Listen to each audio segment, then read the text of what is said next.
C'est un voyage dans l'espace doublé d'un voyage dans le temps. Le télescope James Webb a envoyé ses premières images et le résultat est époustouflant, à la fois pour les scientifiques, mais aussi pour le commun des mortels, ce que nous sommes, vous et moi.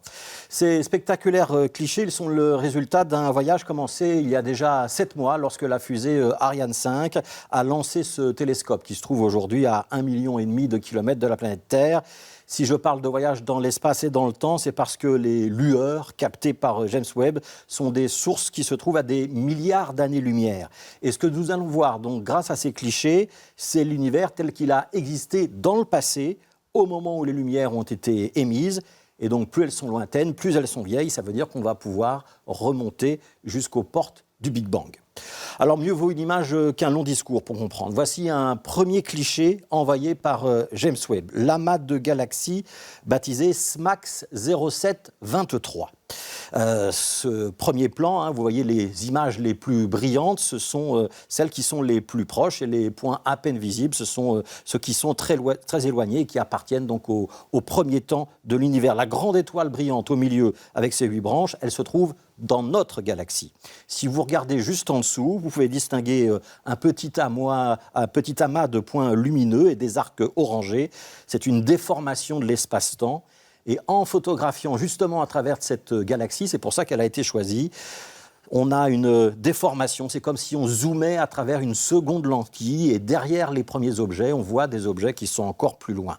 Autre image très spectaculaire. Si vous regardez sur la droite de l'image, à peu près à mi-hauteur, tout proche du bord, vous allez voir une galaxie avec sa forme très particulière, avec ses branches qui s'enroulent autour d'elle.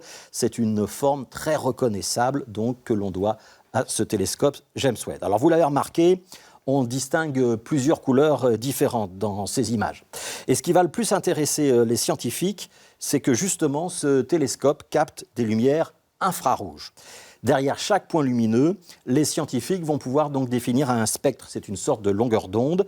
Avec cette spectroscopie, ils pourront définir les composants chimiques qui sont à l'origine des différentes lumières. Est-ce que c'est du soufre, de l'oxygène, de l'hydrogène? Alors, pour bien comprendre ce pas de géant que nous venons de faire, voici une seconde image de la même région du ciel. Cette fois-ci, on la doit au télescope Hubble. C'est donc moins précis, c'est moins lumineux.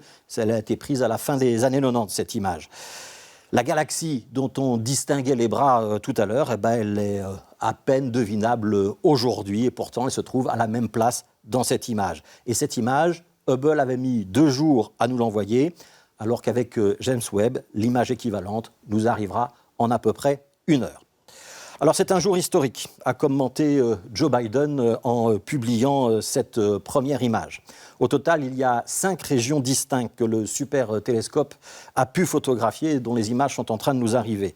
Outre SMACS 0723, il y aura 2 nébuleuses assez proches de la Terre, dont une où on pourra peut-être observer la naissance de futures étoiles, une exoplanète dont on devrait pouvoir analyser la composition chimique, et même une zone de collision où plusieurs galaxies sont en train de s'entrechoquer pour n'en former plus qu'une. Et c'est tout le paradoxe de notre situation d'homme ou de femme en 2022, de notre condition humaine.